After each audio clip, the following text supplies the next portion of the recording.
Celestina Iria, TVC News, Abuja.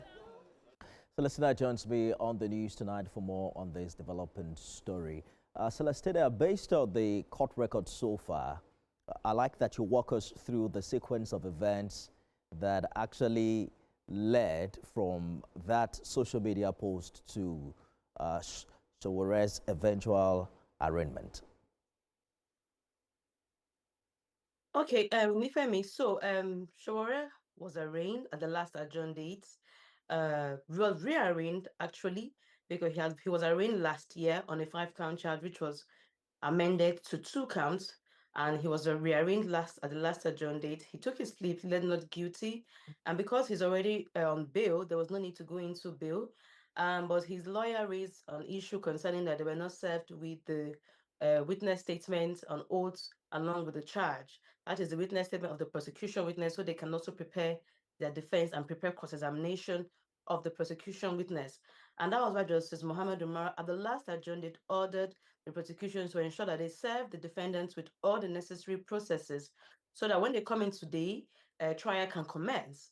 So today also, before trial commenced, Mr. Abubakar, which is the counsel representing Mr. Sowore, had come to say that they were not served with the prosecution witnesses' statements on oath.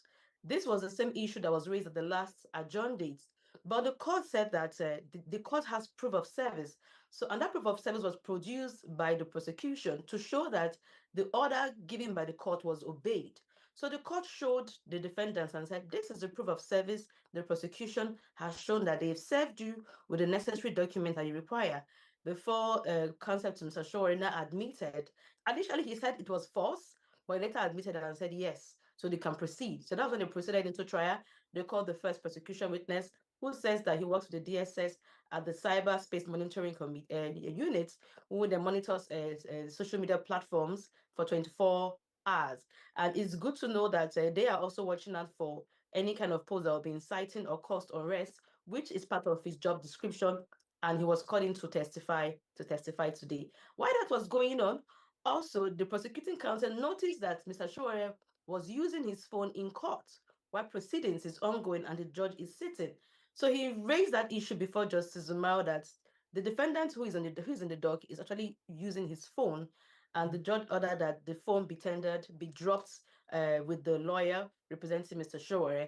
So before the first prosecution witness finished his evidence in chief, Mr. Marshall, Sowore's lawyer, was called to cross-examine the witness, but he said he needed time to study the witness's statement and prayed for an adjournment. He prayed for an adjournment in February, but Justice Umar said no, February is too far, and adjourn in January 27 so they can come back and move forward. So that's basically the summary of what transpired today in court. The judge adjourned the case to January 27 for cross-examination.